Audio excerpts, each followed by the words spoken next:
6-7 مہینے ہو گئے ان کا وہ مسئلہ حل نہیں ہو رہا, کوئی فیملی پرابلم تھی. اور ایک دن مجھے ملے and he was so happy, اور انہوں نے مجھے ایک سینٹینس کہا جو میں کبھی نہیں بھولوں گا. انہوں نے کہا کہ علی بھائی all it took was one تہجد, that's it. لیکن 6 مہینے مجھے کبھی ٹائم نہیں ملا. مجھے لوگوں سے ملنے کا ٹائم مل گیا, مجھے لوگوں سے کہانیاں سنانے کا ٹائم مل گیا, لوگوں کی سننے کا ٹائم مل گیا, لیکن تہجد کا ٹائم نہیں مل رہا تھا. all it took was one تہجد, اور میرا مسئلہ حل ہو گیا. تو امام شافعی رحمہ اللہ نے کہا کہ میکنگ دعا ایٹ دا ٹائم آف تہجد is like an arrow which does not miss its target. تو باقی یہ کہ اللہ دعا آپ کریں اور نہ ملے یہ ایک الگ بات ہے. ظاہر ہے اللہ تعالیٰ وہی دیں گے جو بہتر ہے, لیکن یہ سینٹینس یاد رکھنے والا ہے کہ all it took was one تہجد. تو اپنے آپ کو فارغ کریں, ٹائم نکالیں اللہ تعالیٰ کے لیے, یہ آپ کے ہی لیے بہتر ہے.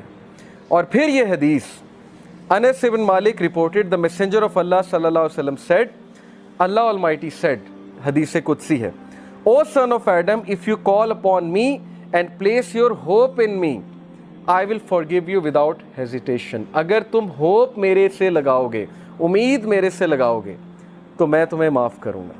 Without any hesitation میں تمہیں معاف کروں گا. O son of Adam, if you have sins piling up to the clouds and then ask for my forgiveness, I will forgive you without hesitation. اور اگر تیرے گناہ آسمان تک جا رہے ہیں اور آسمان کی طرح پائل اپ ہو چکے ہیں, کلاؤڈز کی طرح, یعنی اتنے سنز ہو چکے ہیں کہ تم اسراف کر چکے ہو, اور تم مجھ سے معافی مانگو گے, میں تمہیں معاف کروں گا. لیکن سچے دل سے توبہ کرو گے, میرے پاس آؤ گے, میرے سے بات کرو گے, مجھے ریکگنائز کرو گے, تو میں تمہیں معاف کروں گا. تو کویسچن یہ ہے کہ کیا ہمارے ہوپس اللہ تعالیٰ سے لگے ہیں یا ہمارے ہوپس کریشن سے لگے ہیں؟ میں یوتھ سے بات کر رہا ہوں, میں حیران ہوں کہ ہم ایک انسان کے لیے راتیں جاگ لیتے ہیں, ہم اس کے لیے اپنے ڈیسیجنز چینج کر لیتے ہیں, کیریئر کے جو ہماری لائن ہے اس کو چینج کر دیتے ہیں ایک انسان کو پانے کے لیے, ایک انسان کے پیچھے دوڑتے ہیں, اور بعد میں ہمیں کوئی خاص فائدہ بھی نہیں ملتا. بعد میں ہمیں جو ہے وہ ریگریٹ ہوتا ہے کہ میں نے اتنا کچھ کیا اور آگے سے رزلٹ جو ہے وہ کچھ بھی نہیں ہے. تو یہ ہیں وہ مثالیں جو اللہ تعالیٰ ہمیں قرآن مجید میں بتا رہے ہیں, حدیث میں بتا رہے ہیں کہ تم میرے سے امید لگاؤ, تم میرے پاس آؤ, تم میرے سے مانگو, پھر دیکھو کہ تمہارا مسئلہ حل ہوتا ہے کہ نہیں ہوتا ہے. اور امید لگانے کے حوالے سے ابن تیمیہ رحمہ اللہ لکھتے ہیں, ان کی ایک کتاب ہے kalamullah.com پہ آپ جائیں تو وہاں پر ایک کتاب ہے ابن تیمیہ کی, I think relief from distress, yes exactly یہ نام ہے, ریلیف فرام ڈسٹریس, کے ڈسٹریس سے ریلیف کیسے ملنا ہے. اوکے, یہ کتاب ہے. وہ کتاب اس آیت کی تفسیر ہے, لا الہ الا انت سبحانک انی کنت من الظالمین. صرف ایک آیت کو پکڑا ہے ابن تیمیہ نے اور پوری کتاب لکھ دی.